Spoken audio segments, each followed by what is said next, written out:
राधे राधे दोस्तों। आज की कहानी है तलाक। वैभव बोला, कैसी हो नीलू? नीलू मोबाइल में टाइम देखते हुए बोली, अच्छी हूँ, आप कैसे हो? वैभव उसका चेहरा देखते हुए बोला, ठीक हूँ नीलू, तुम तो पहले से भी ज़्यादा सुंदर हो गई हो। नीलू शर्माते हुए बोली, वैभव यह सब तुम्हारी नज़रों का भ्रम है, वरना मैं तो पहले जैसी ही हूँ। नीलू एक बेंच की तरफ इशारा करते हुए बोली, अगर आपकी ट्रेन आने में वक्त है तो चलो उधर बैठते हैं। मेरी ट्रेन आने में तो आधा घंटा बाकी है। वैभव बोला, मैं कहीं नहीं जा रहा, इसी शहर में रहता हूँ।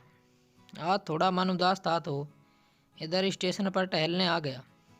वह आंख बंद कर कुछ बड़बड़ाती रही, फिर अचानक से बोली, तुमने दोबारा शादी की वैभव? उसके चेहरे को देखते हुए बोला, नहीं, अब शादी करने का मन नहीं करता।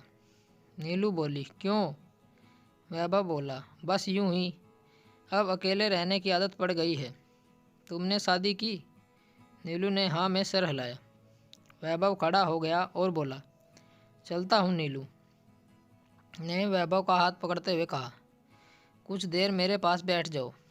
वैभव बोला, तुम किसी की पत्नी हो और मैं पराई औरत के पास नहीं जाता। इसने ज़बरदस्ती वैभव को बैठा लिया, फिर बोली, पत्नी तो मैं आपकी भी थी। वैभव बोला, पहले थी, लेकिन अब तलाक हुए बहुत साल हो गए, अब तुम पराई हो। नीलू बोली, क्या तलाक दिलों को भी दूर कर सकता है? वैभव दूसरी तरफ देखते हुए बोला, पता नहीं। नीलू बोली, मेरी दूसरी शादी हुई थी, पर वह कुछ दिन ही चल पाई। वह एक जुआरी था, उसे मालूम ही नहीं था कि औरत के भी जज्बात होते हैं। हम औरतों को दूसरी शादी में अच्छा लड़का मिलता ही नहीं है। वह बिल्कुल जानवर था। मैं जितने दिन भी उसके साथ रही उतने दिन नरक भोगा, और आप मुझे याद आते रहे। नीलू अपनी बयान आंखों से बाहर आते हुए आंसू को पीते हुए बोली, आपके साथ गुजारा एक दिन मेरी ज़िंदगी का बेहतरीन दिन था। वैभव बोला, मगर उस समय तो मेरा घर तुम्हें गरीब खाना लगता था। तुम ही कहती थी, घर पैसों से चलता है, प्यार से नहीं। नीलू बोली, मेरी दीदी और जीजाजी ने मेरा दिमाग खराब कर दिया था। वैभव फिर खड़ा हुआ और बोला, चलता हूँ, शाम हो गई है, घर जाकर खाना भी बनाना है। नीलू ने उसका हाथ पकड़कर कहा, जिंदगी के इतने दिन साथ गुजारे हैं, आधा घंटा और साथ नहीं गुजार सकते? वैभव बोला, पुराने जख्म कुरेद रही हो, दर्द होता है नीलू। नीलू बोली, आपसे दूर होकर मैं भी दर्द ही झेल रही हूँ। दूसरों की बातों में आकर मैंने अपना घर बर्बाद कर लिया, मुझे इसका बहुत पछतावा है।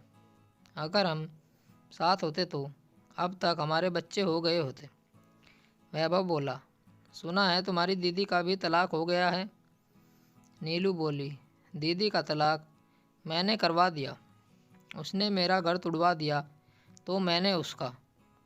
वैभव बोला, तो घर में तुम्हारी दीदी और तुम्हारी लड़ाई नहीं होती? नीलू बोली, 1 साल से मैं अलग किराए के मकान में रह रही हूँ, एक प्राइवेट कंपनी में जॉब करती हूँ, खुद का खर्चा निकल जाता है। अब मुझे एहसास हुआ कि कमाना कितना मुश्किल है।